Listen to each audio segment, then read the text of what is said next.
and welcome back to the Racing Mindcast, the show that helps athletes slow down their minds so they can race past their limits. I'm Chris Haig. And I'm Morgan Bacon-Bach-Davies. And today we are kicking off our monthly interviews with a episode with Lesley Paterson and Dr. Simon Marshall. Lesley Paterson is two-time Xterra world champion. She's a kick-ass triathlete. And also our coach. Yeah. And she is the owner and founder of Braveheart, the Braveheart Athletics. So which is the overall group that we belong to. Yep. Coaching group that we belong to. And they have just come out with a book. Do you want to tell the listeners what the book is about? Well, it's The Brave Athlete, Calm the F Down. What's the next part? Calm the F down, how to calm the F down and what to do about it, or something like that. But it is The Brave Athlete, which is available on Amazon, and they also have an audiobook coming out in November. Yeah. Featuring both Les and Cy. So we will include in the show notes a link to their book on Amazon. Go ahead and click through. We don't get any commission from this. No, but you should. We just like the book. Yes, and it's a great book for not only the self-coach athlete, but also I think any athlete, regardless of whether you're endurance or whether you're sprinting or whether you're on a team sport. It delves deep into the psychology of performance and how to optimize your brain and deal with the different types of brains inside your brain. The mini brains. Exactly, and you'll hear all about that on the episode.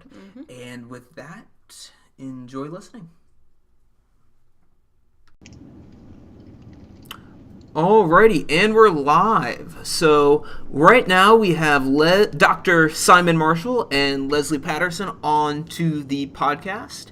And this podcast, we wanted to focus specifically on what makes a good coach and how we can make better coaches, both being a self-coached and also coaching other people. They just released a brand new book called The Brave Athlete, How to Calm the F Down. And in that, they list out a whole ways of how we can mentally relax. And I think they pretty much summed up. Les and Cy have both been my coaches for the past 4 years now, and they've coached Morgan for the past year. About a year. Yep. And I think the biggest difference that they've made in both of our coaching is that mental aspect. They definitely have improved us physically, but I think the mental aspect has been the most. So what, in your opinion, what makes a Braveheart coach? So apart from what sets apart Braveheart coaching from other coaching programs, and would you give us a brief background on Braveheart coaching and why you decided to launch the business? Yes, I'll probably start with that aspect first, Chris. So, I started coaching probably about 10, 12 years ago. And it was largely due to the fact that I'd been in the sport for 25 years. And, I just had a lot of people always asking me questions, and I just found all of the answers at my fingertips. And really I had, so many coaches as a junior and a senior. And, I'd started to kind of have some success as an athlete later on as well. And, I just was exposed to a lot of different philosophies of training and coaching, and so started to build my own philosophy. And, obviously as a professional triathlete, it's hard to make ends meet. So having a coaching business is a perfect way to supplement income. So, bit by bit, it was, a lot of the coaching initially was really about getting to know the athlete. And I'd say that that's what is really foundational for a Braveheart coach. It's one, you have to be self-aware enough to really understand how you operate in the world, how you think, how you feel, where your weaknesses and strengths are, and then be able to empathize and communicate with athletes about where they're at. Because we firmly believe that if you don't really know the athlete, you can't properly coach them. Yeah, I mean, I'd add to that, because I think that, there's coaching is, fundamentally it's a relationship, right? It's not, we're not, if it was just training plans, we would just be doing exercise prescription, writing down, obviously having some knowledge of exercise physiology and biomechanics and blah, blah, and all the science of actually the prescription of it. But the relationship part is critical, and it's critical not just because, you have to. You're in an environment where you're trying to get people to change their behavior and stick with something to see results. But I think that when you look at some of the things that athletes struggle with in their training, a lot of them have psychological or emotional roots to them. It isn't about the fact that the drills that they're doing or the repeats that they're doing physiologically is incompatible with their ability to do them. It's often the fact that they have a struggle, like all people, with motivation, with pain tolerance, with worries about confidence. And I think that really, when you start to approach the coaching business as a human relationship and how you build trust and how you help people realize the potential, it changes the focus and it moves it away from simply being words on a page in Training Peaks or an email spreadsheet to actually getting to know the person and thinking about them in a more holistic way. So in this, because a lot of coaches in the digital age are using platforms like Training Peaks, so you may never see your athlete, or you may only see him, once a year at a training camp. How can, in the digital age, what are some tips for coaches and for athletes who are being coached to reach out so they can start building that relationship, so coaches can get to know their athletes better? What are some tips that you've used, both in person and in a digital platform, to help facilitate that relationship? Sure. I think, FaceTime, Skype, video, where you get to see each other is a huge thing. When you get to see body language and really you're able to read them a little bit more, they can see the genuine reaction or interaction rather that you have to what they're going through. That's really key. And then also having many points of contact. So I find text messaging just so effective on a basis.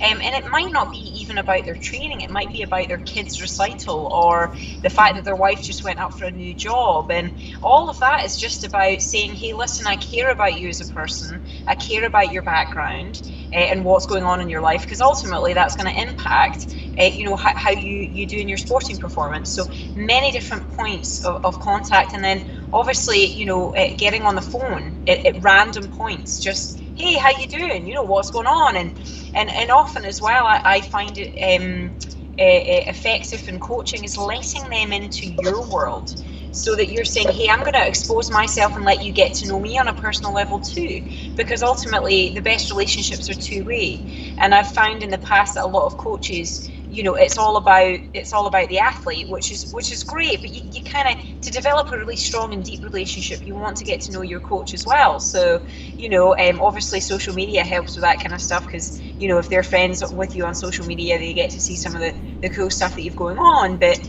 ultimately I'll share stories or talk to them about stuff that's going on in my life, and we can have a laugh and bond over that.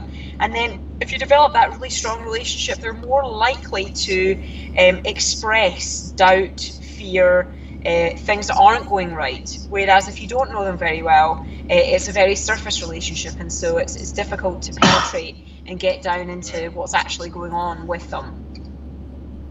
Right, I really like that. I think that's key. And pivoting towards the book, you mentioned, bringing up these emotions and how to bring self-confidence and self-efficacy. Could you talk a little bit more about the me tree that you brought up in the book? Yeah, absolutely. So, at the heart of this is about the way that we judge ourselves, the way that we judge what we can do, what we think we are able to do in the future, what we think we can do now. And the judgment, the human brain's judgment system is really quite remarkable. And it's far more nuanced and layered than just simply about someone's confidence. And so what we've done is we've represented the judgment system that we have about ourselves as we use the metaphor of a tree.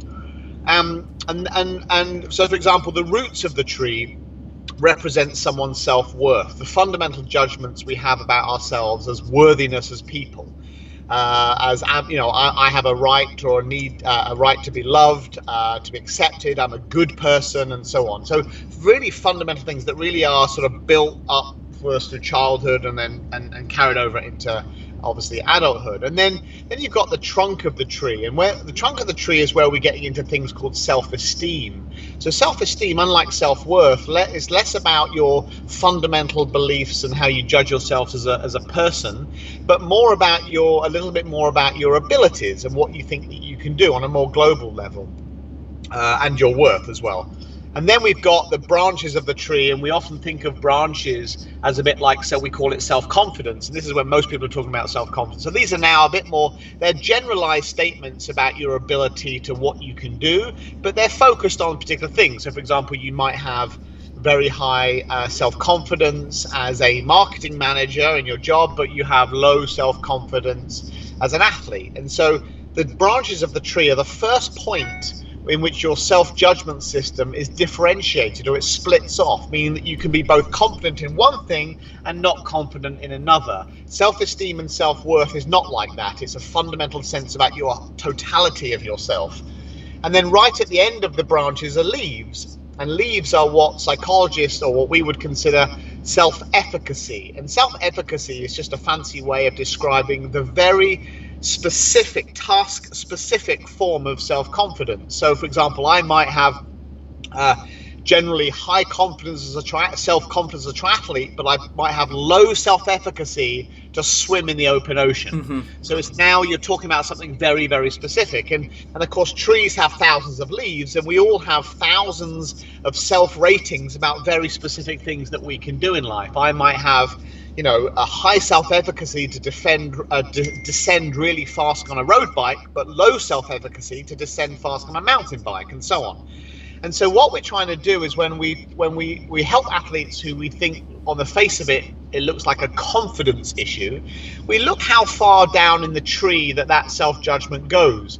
So no amount of someone coming to us saying, you know, I struggle with self-confidence for big races, or when there's a lot of people around. Now, that's probably more to do with self-efficacy, but as we dig down and we find out, well, actually, this confidence they have permeates other areas of their life. They might not have a lot of confidence in their job and in their relationships and so on. So we know that it might be a trunk issue or a root issue. And no amount of training someone to become really good at open water entrance and exits is really going to help if someone has such fundamental low self-esteem or self-worth, because any information that you'll give them, they'll look and it'll feed into this narrative that they're not good enough or they're not worthy enough. So it's really important that you become really sensitive to knowing how deep in the tree, as it were, someone's self-judgment goes, or self-judgment problems go. And that's quite critical. I'm not sure that many coaches do it, partly because they're not trained to do it. You know, right. You shouldn't require a PhD in psychology to be able to help athletes. But I think some tools and tricks that we use in our book are just helping coaches be a little bit more sensitive to the fact that it's a little bit more complicated than that. It doesn't mean that you can't help them, but it's a little bit more nuanced than just thinking about, oh, they've got a lack of self-belief or a lack of confidence. Right. So what are some good tips for how coaches can do this? I mean, especially from an early age. If you build up self-confidence and self-efficacy from an early age in, you know, youth development, what can coaches do, you know, at early stages to help build that up?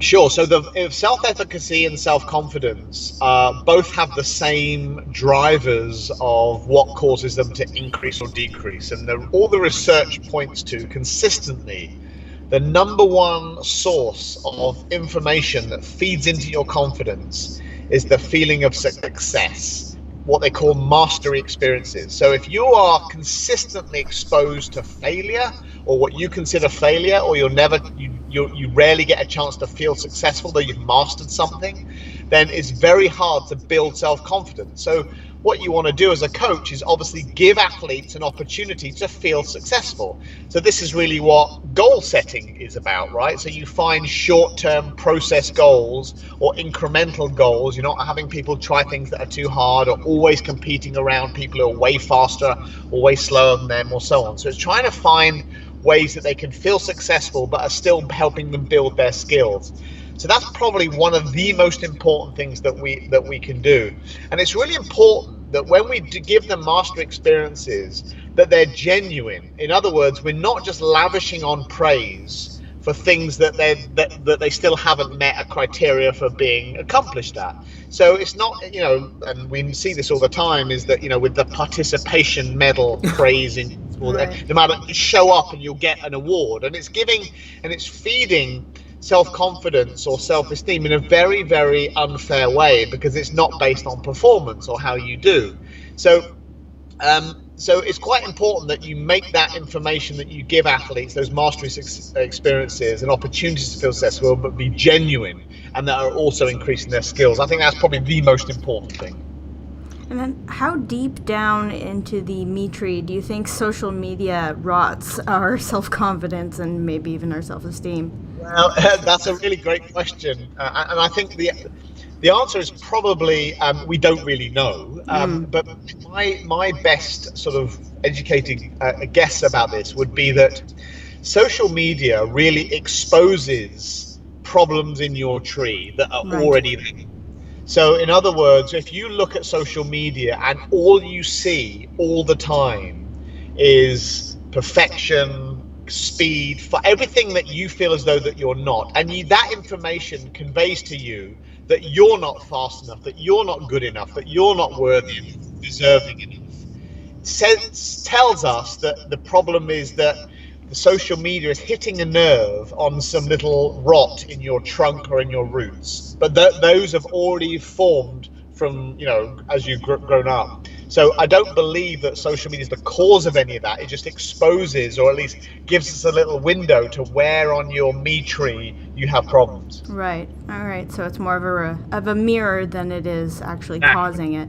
And as a coach, how do you mediate the rot, as it were? Right.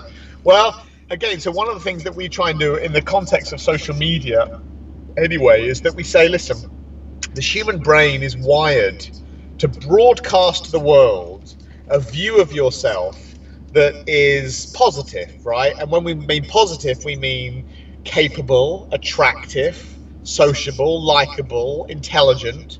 And we do this subconsciously as well. We don't, well, some of us do it very consciously and deliberately. They tell you how great they are before it borders into narcissism.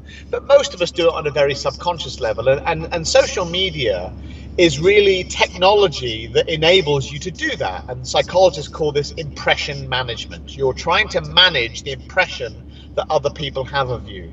And so what we do in social media, there's lots of studies have been done on this, particularly in Facebook, more recently in Instagram, but most of the studies have been on Facebook, is that we curate what we let other people see about us on Facebook. And what it turns out is that though that messaging that we're giving, that broadcast channel of how awesome we are, is a highlight reel. We use selective disclosure. We don't show nearly as much at the time the reality of when we're hurting or vulnerable or sucked or be embarrassed, but we show the times that we kicked ass or we want some kudos. And so for our athletes who have issues with their trunk or their roots, in the tree analogy, is that we say, remember that what you're looking at is always a highlight reel. It doesn't represent the full spectrum of someone's life, and there's lots of studies to back this up. So when you look at things, remember that you're not actually seeing, this isn't the perfect person or the perfect family or the perfect athlete that you think it is. And my sort of anecdotal experience is the more perfect it seems on social media, the less perfect it actually is in real life. Because then there's a tendency, if you don't feel as though that you're that worthy, then the tendency I have to have a stronger broadcast channel to shore that up.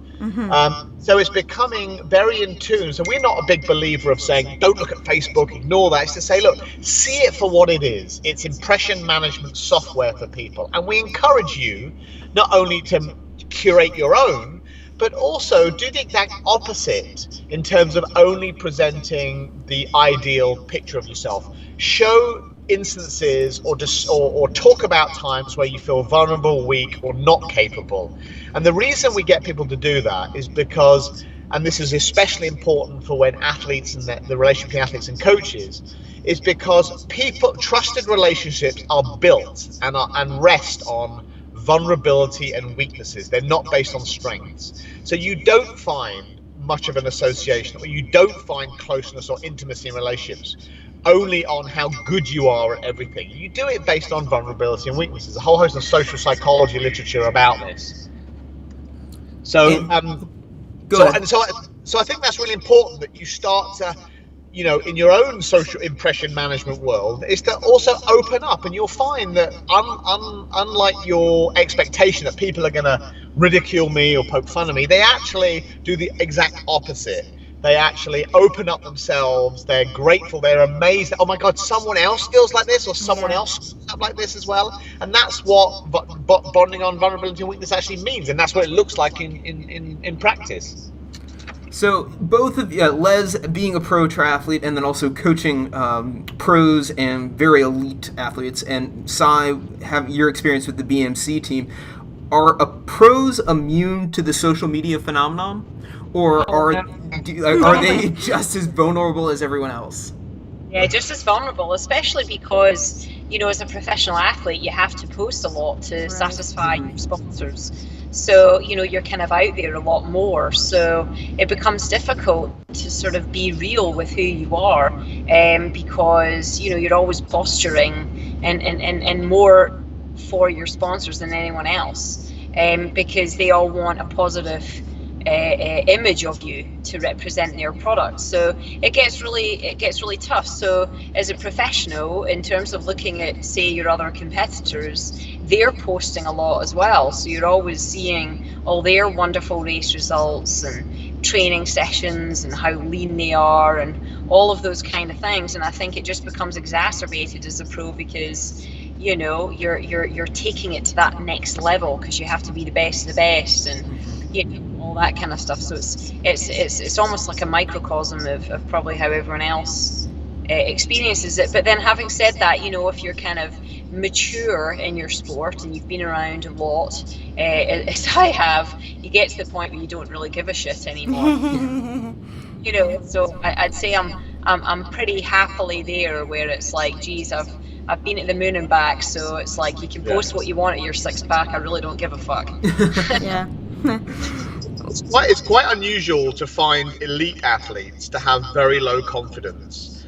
And the reason is that if you're successful as an elite athlete, that's the number one driver of confidence. So it's kind of this self-perpetuating cycle. But don't assume though that just because they have high self-confidence, they don't have other thoughts and feelings that they feel burdened by, that they really struggle with pre-competition nerves or the weight of expectation, or struggle with body image issues, or struggle with training exercise addiction, exercise dependence. They all have those same things, and often in endurance sport they might have won the genetic lottery as well, right, to compete, but it doesn't mean they've won the genetic brain lottery at the same time. So they don't necessarily have that, these hardened, chiseled out of granite personalities that make them extremely successful. A lot of them are very successful despite their heads, even though they are pretty confident.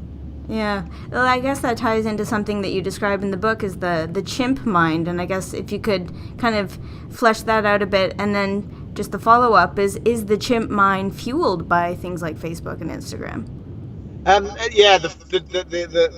The social media certainly is like chimp porn, right? and I'll explain what I mean by that in a minute. So in a nutshell, in your head there are lots of different parts of your brain that have evolved over different periods, meaning over millions of years of evolution, and the right in the center of your brain, which has been there the longest, 6 or 7 million years, is called the limbic system. And in that is structures like the hippocampus and the amygdala and these kind of Latin medically names that you may have heard. But what the limbic system does is its goal is to keep you alive. And so it's responsible for the fight or flight response. It's where all emotions come from, all instincts and drives come from. But it's kind of stupid. It can't actually think logically or rationally, or it can't really think at all. It's kind of an emotional, reactive machine. And we call it a chimp. In fact, we don't just call it a chimp. Dr. Steve Peters, the psychiatrist in Britain, coined that. But the chimp is a lovely metaphor because a chimp is, it can be soft and cuddly, and you can have soft and cuddly emotions of love and lust and happiness and joy.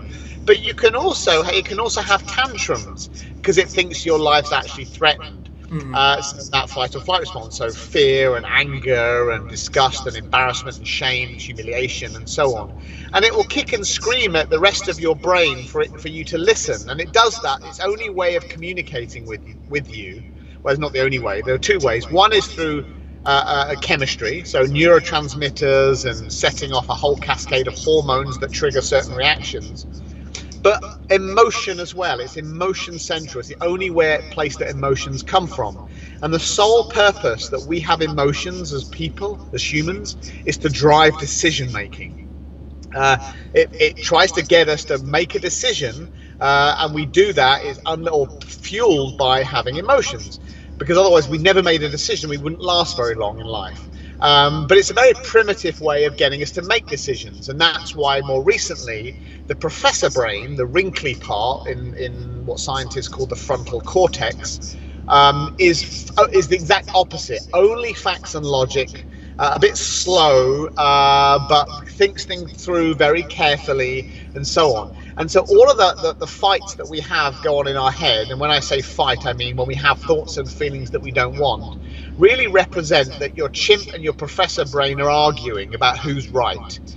And so when you look at social media, for example, and you're looking at the badass athlete, in your local club, who not only are they really fast and lean and tan, they've also got what looks like a bloody perfect family, and the kids are smart. The Mauricio Mendezes of the training communities. Mauricio Mendez. You look at Mal Mendez, and everything about him is just seems awesome, right? Now we know that's his highlight reel. He's also a really lovely guy, but yeah, he is. So what your chimp brain is saying to you is, that's what a real athlete looks like. Look at you in your suit. You're like sausages, and you're squeezed into your tri-suit, and you don't do any training. You can't even get up for master swim because you have to hit the snooze button too many times, and you don't have nearly the motivation, and you're kind of a screw up in school as well. And the chimp nonsense is telling you, because it's trying to get you to say, don't put yourself in a situation that you potentially will be humiliated, embarrassed, or shown to be inadequate, or your physical life might be in danger. And the only way as a little immature chimp I can convince you to do that is by giving you very powerful emotions to make you want to run away as fast as possible, or not put yourself, or not join that fast group, or not upgrade, or not enter a new race, or not go up to a harder distance, or so on. It's trying to get you to run away and do something that it thinks you're good at, not what these other things that the Mal Mendezes of the world are good at. So your professor brain is trying to take over and say, come on, it's just a triathlon, and your life doesn't depend on it. You're not going to get eaten by a shark, and you won't get laughed at. Everyone's in it together. You'll enjoy it. But that fight really is the source of most of people's mental anguish, and winning that fight, or I should say managing that battle, and how you nurture sometimes the professor brain to take control, how you sometimes want the chimp to take control, or this other brain that we call the computer brain, how you want that to take control. That represents the fundamental challenge for athletes to be faster and happier, and that's really what our book tries to do. Yeah, that's great. I think we have time for one more question. I want to dive slightly deeper into that chimp professor, because I think another, besides social media, where it shows itself is when you come back from a crash or when you come back from an injury. Especially like if you wiped out on your bike descending a hill. I know descents, personally speaking, it's a tough part for a lot of triathletes. And Les, you crashed about a month ago, and coming back and getting on the bike, and when you get to that first descent, you kind of you seize up because you're afraid it's going to happen again, and you have the battle between the professor mind saying, oh no, you're going to be all right, you've done this descent millions of times, and you have the chimp brain saying, you just crashed. When you're coming back from an injury, how can you balance the chimp and professor brain? And then also, as a follow-up to that, what are some other ways that you can get back on the horse mentally and physically after coming back from an injury or a really bad race or a crash? Yeah, so all good questions there. I think what's important when you are dealing with that fight coming back from, say, a crash, for example, it's getting away from that fight and trying to get more into your procedural memory. So using another part of your brain that we call the computer brain. And Sai can talk a bit more about that, and there's certain strategies to kind of move your attention towards that will help that inner chatter. Yeah, but I think, like you said, and Leslie's no exception here. She's mastered this probably better than most athletes I know. Is that when you have come back from a crash, and it might have been a freak accident, it's nothing that you could have done to have changed it, or it could have been in your fault. But most of us hit something, or something hits us and we didn't see it coming, and so on. And so your chimp brain is freaking the fuck out, right? Because it's saying, now I told you this was dangerous. I told you shouldn't be doing this. And so when you then think about getting back on your bike, or your injury's healed, it's telling you you're vulnerable. This could happen again. Yeah, I told you this is, and it's feeding you all this stuff. But if you look at your professor brain's response to say, okay, well, let's look at let's analyze logically what's actually happened. Okay, I've crashed twice or 3 times in my life, and there will always be things that are not in my control that could cause me. There's a crack in the pavement I didn't see, or a car could hit me, but we know that those things are fairly statistically unlikely, or there are a very small chance of them happening, but it's the risk of doing the sport. But in terms of things like descending now, one of the biggest fears that athletes tell us have is if they've crashed, is that the first thing that hits them is that they struggle to go downhill very fast. They tense, get nervous, and their chimp brain is freaking out as they're doing it, and we're trying to talk them off the ledge. So what we try and do is to say, okay, we need to both kind of stroke our chimp and say, it's going to be okay, you've got this covered, focus on these things, and there might be some technique cues that you can focus on to make yourself heavy in the saddle, lower your center of gravity, and blah, blah, blah. But you can also force your professor brain to say things to yourself over and over again that exude or help you exude a sense of calm, confidence, and being in control. And that might be a little mantra that's tied to things to help you focus on what the right technique, or it might be something like Lesley has one on the mountain bike that she got from one of her mentors, Tammy Tabik in Xterra, is fast is smooth, smooth is fast. Fast is smooth, smooth is fast. Meaning I'm picking up speed, and my chimp is saying, "Oh, fucking slow down, get your brakes on." He's saying, no.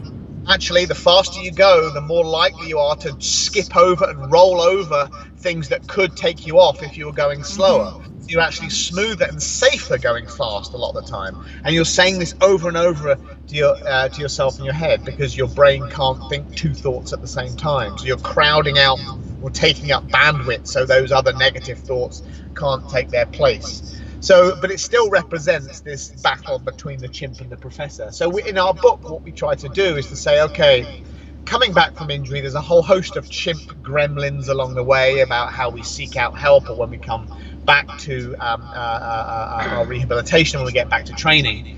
But also, when we first kind of get back in the saddle, we know that we are particularly vulnerable to a screaming, tantruming chimp, and we have to prepare in advance for that, know it's coming, and have some strategies ready to calm it down and let your professor take over. That's great. Well, thank you very much for joining us. I think that's all the time we have for today. But if you want to get in touch with either of you, how can our listeners do that? So you can go on our website, braveheartcoach.com, and you can actually fill out, we have what's called a smog test, where you get in and you get on the website, you fill out a form with some questions, and I'll give you a call and just chat through your training, no strings attached. So that's a good way just to get a little bit of input from us. And then obviously to get the book, you can go through our website or Amazon or any one of those kind of big entities. Awesome. And one final question: when is the audiobook coming out?